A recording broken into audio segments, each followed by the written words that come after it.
What's up, everybody? Welcome back to the channel, and in today's video we are going to discuss motovlogging.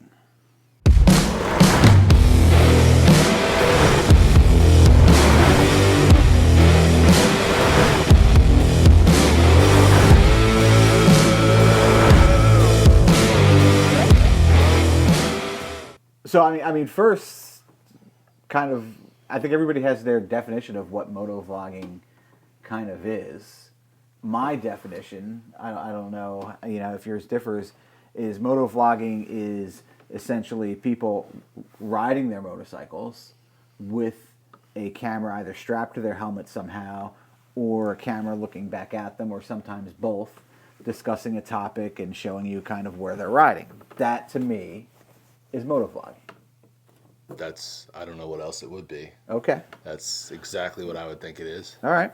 You're on the bike, you're vlogging, camera's either on you, on the road where you're riding, or, for many people, both. Right. With editing. So, and that's it. People consider us motovloggers. I don't. In a way. I don't really think we are either, never but considered us we're in that motovloggers. Same community. Well, we're in the motorcycle YouTube community. Yeah. I don't. We're in the community, yes, we Yeah. are. But we don't really do motovlogging. We don't really know. We've tried it. We've dabbled. We've dabbled. It's difficult, and it can be a pain in the butt. It can be a pain in the butt. So it's always a roll of the dice. So what is it exactly specifically that you want to discuss about motovlogging today? It's a complicated question, and is it dead? Like, is it still something you can grow on YouTube with? Oh, you're asking me?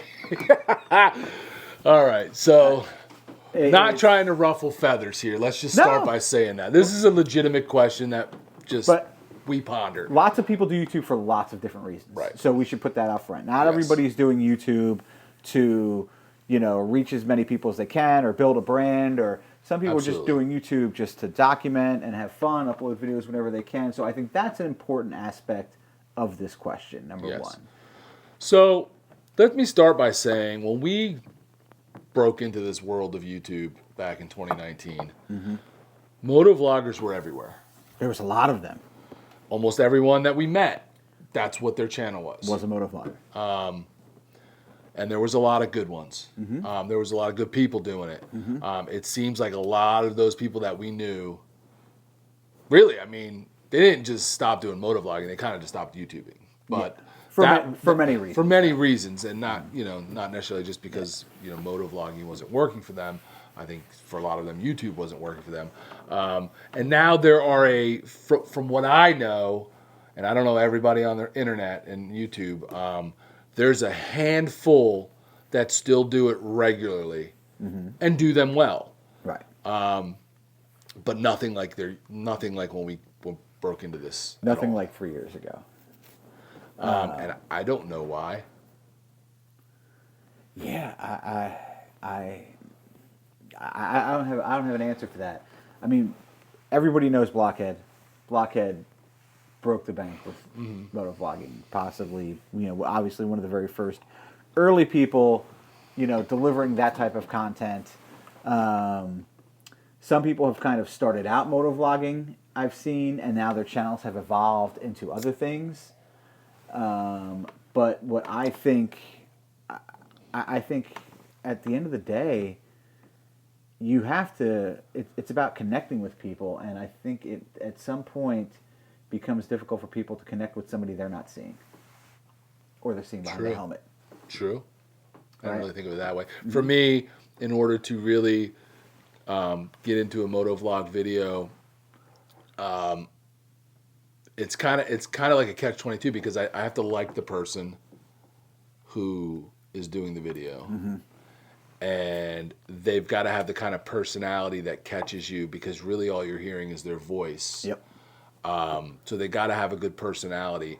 There's for me, motovlogs aren't my favorite to watch, but there are a handful of people who I watch all their motovlogs because I like them. Right. And I want to support them. But it's kind of difficult. You got to have a good topics to talk about. You got to have opinions on them that's going to catch people's attention. And the funny thing is, as we sit here doing this, there's a lot of people that would just say, and I just popped in my head, I mean, we're essentially motovlogging without a motorcycle right now.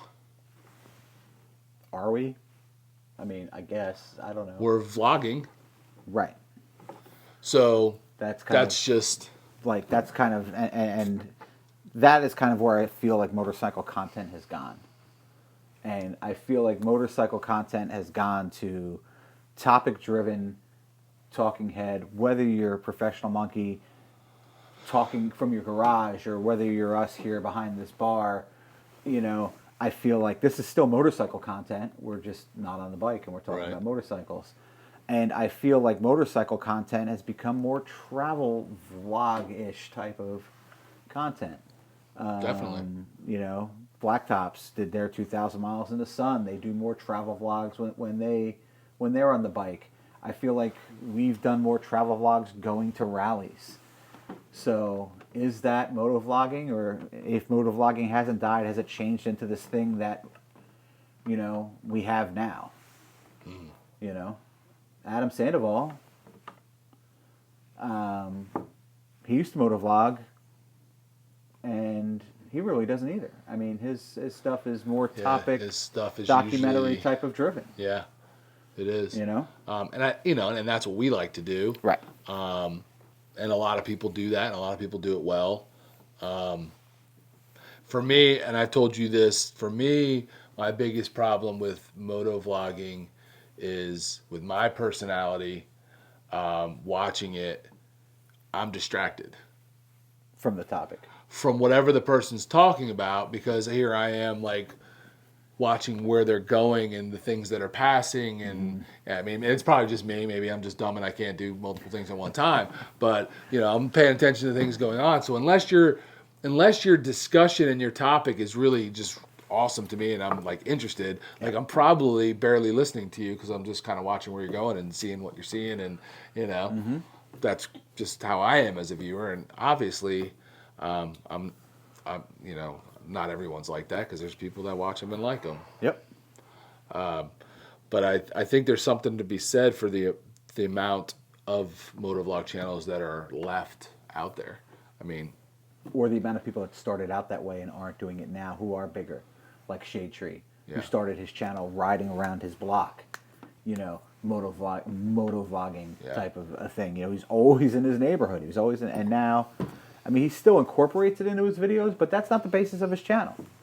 And that's what I feel like. A lot of people who were doing that have now kind of evolved to where it's now a piece of their channel and not their whole channel. Yeah.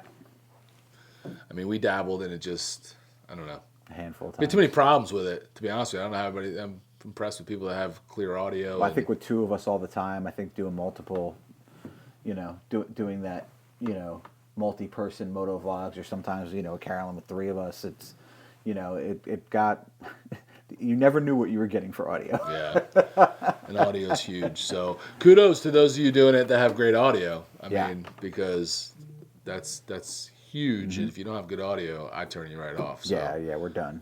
I'm not going to listen to terrible audio. I don't know. This was just something we pondered. You know. Yeah, it's complicated. It is complicated. You know, it's not a simple question, and a lot of people still like to do it, and I think there's always going to be people doing it. Do I think that you're limiting your ability to grow on YouTube by having just a motovlogging channel? Yeah, I do. I certainly do. Yeah, I do. You know, anyone who's grown doing it has really, they evolved it and incorporated so much more, so much of the off the bike stuff at the rallies or at the places that they're going. And it's fine to have to moto vlog in your video, but if that's the entire video and everyone's like that, I think you are going to struggle, and you're going to probably kind of just trickle along, and, you know, you might grow at a slow pace, but I think really getting off of the bike and having the camera on you is much more, and connecting with people on a personal level, and, you know, that visual of just having your face and stuff, I think makes a big deal. Yeah. For people connecting and for you to grow, and for people to like you or to not like you because they don't like your face, and then leave comments, and that helps too.